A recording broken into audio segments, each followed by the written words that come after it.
क्या आपने कभी नोटिस किया है कि जब कोई आपकी बेइज्जती कर देता है, आपको इग्नोर कर देता है या आपकी बात नहीं मानता, तो अंदर से कुछ जलने लगता है? आखिर वो क्या है जो हमें इतना परेशान करता है? क्या वो सच में हमारा सेल्फ रिस्पेक्ट होता है या फिर हमारा ईगो? और अगर ईगो इतना ही बुरा है, तो फिर दुनिया के सबसे बुद्धिमान लोग भी उससे पूरी तरह क्यों नहीं जीत पाए? आज की इस कहानी में हम समझेंगे ईगो असल में है क्या, वीक लोग ईगो के गुलाम क्यों बन जाते हैं, वाइज लोग यूज कंट्रोल कैसे करते हैं और इंटेलिजेंट लोग पूरी जिंदगी उससे लड़ते क्यों रहते हैं, और सबसे जरूरी, हम अपनी डेली लाइफ में ईगो को पहचान कैसे सकते हैं। The weak are dominated by their ego. एक गांव में दो भाई रहते थे। दोनों गरीब थे, दोनों के पास ज्यादा कुछ नहीं था, लेकिन दोनों की जिंदगी बिल्कुल अलग थी। बड़ा भाई हर बात पर गुस्सा हो जाता था। कोई उसकी सलाह ना माने तो गुस्सा, कोई उससे ज्यादा पैसे कमा ले तो जलन, कोई उसकी तारीफ ना करे तो दुख। उसकी पूरी जिंदगी दूसरों की नजरों में बड़ा दिखने की कोशिश में निकल रही थी। उससे लगता था कि लोग उसकी रिस्पेक्ट नहीं करते, लेकिन सच कुछ और था। वो अपने ईगो का गुलाम बन चुका था। ऑफिस में बॉस ने मीटिंग में आपकी गलती बता दी।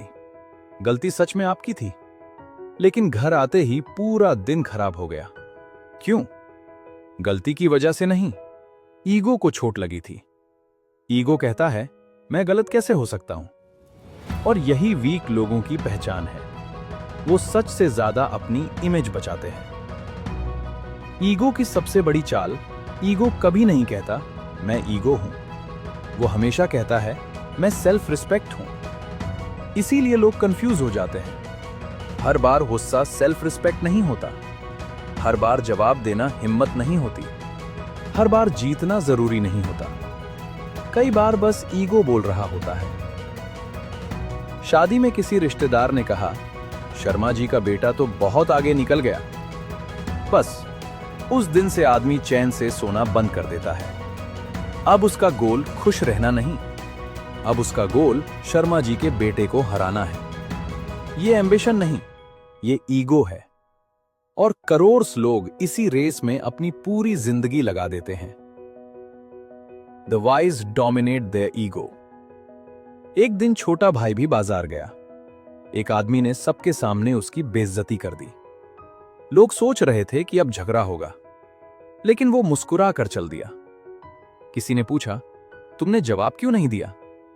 उसने कहा, अगर कोई मुझे जहर दे और मैं उसे खाने से मना कर दूं, तो जहर किसके पास रहेगा? सब चुप हो गए। ये बात हमें बुद्धा की कहानियों में भी मिलती है। वाइज लोग इंसल्ट को तुरंत रिएक्ट नहीं करते, वो पहले ऑब्जर्व करते हैं। वाइज लोगों को भी गुस्सा आता है, उन्हें भी बुरा लगता है। फर्क बस इतना है कि वीक लोग अपनी फीलिंग्स के गुलाम होते हैं, वाइज लोग उन्हें देखते हैं, समझते हैं और फिर फैसला करते हैं। The intelligent are in constant struggle against their ego.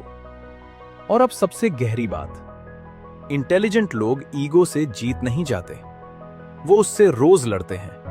रोज, हर दिन, हर पल। क्यों? क्योंकि जितना ज्यादा नॉलेज बढ़ता है, उतना ही ईगो नए रूप लेने लगता है। अब ईगो ये नहीं कहता मैं सबसे अमीर हूं, अब वो कहता है मैं सबसे इंटेलिजेंट हूं, मैं सबसे स्पिरिचुअल हूं, मैं सबसे ज्यादा समझदार हूं। और यही सबसे खतरनाक ईगो है। कभी नोटिस किया, जब आप किसी को एडवाइस देते हो और वो नहीं मानता, तो अंदर से इरिटेशन होती है। क्यों? क्या सच में आप उसकी हेल्प करना चाहते थे, या आप चाहते थे कि वो मान ले कि आप सही हो? यही ईगो का हिडन फॉर्म है। ईगो हमें कभी प्रेजेंट में जीने नहीं देता, वो हमेशा कंपैरिजन करवाता है। उससे फर्क नहीं पड़ता कि आपके पास क्या है, वो बस पूछता है दूसरे के पास कितना है। इसीलिए सोशल मीडिया के जमाने में एंजाइटी बढ़ रही है। लोगों की जिंदगी खराब नहीं हुई, कंपैरिजन बढ़ गया। और कंपैरिजन ईगो का फेवरेट फूड है। ईगो से बचने का प्रैक्टिकल तरीका। हर बार रिएक्ट करने से पहले रुक जाओ। खुद से पूछो, मुझे सच में बुरा लगा है या मेरे ईगो को? गलत होने की प्रैक्टिस करो। कभी कभी खुद बोलो, हाँ मेरी गलती थी। ये सेंटेंस ईगो को कमजोर करता है। अपनी रेस खुद से लगाओ, पड़ोसी से नहीं, इंस्टाग्राम से नहीं, रिश्ता वाली आंटी से नहीं। हर डिस्कशन जीतना जरूरी नहीं होता, कई बार सीखना ज्यादा जरूरी होता है। एक बुद्धिमान व्यक्ति ने कहा था, जिस दिन तुम्हें यह दिखने लगे कि तुम्हारा ईगो कब बोल रहा है, उस दिन तुम आधे आजाद हो चुके हो। ईगो को खत्म करना शायद मुमकिन नहीं, लेकिन उसे पहचानना मुमकिन है, उसे कंट्रोल करना मुमकिन है।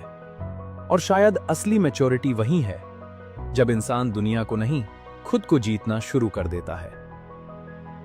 कमजोर लोग अपने ईगो के गुलाम होते हैं, बुद्धिमान लोग उसके मालिक होते हैं। और सच में इंटेलिजेंट लोग जानते हैं कि उससे लड़ना एक दिन का काम नहीं, पूरी जिंदगी का सफर है।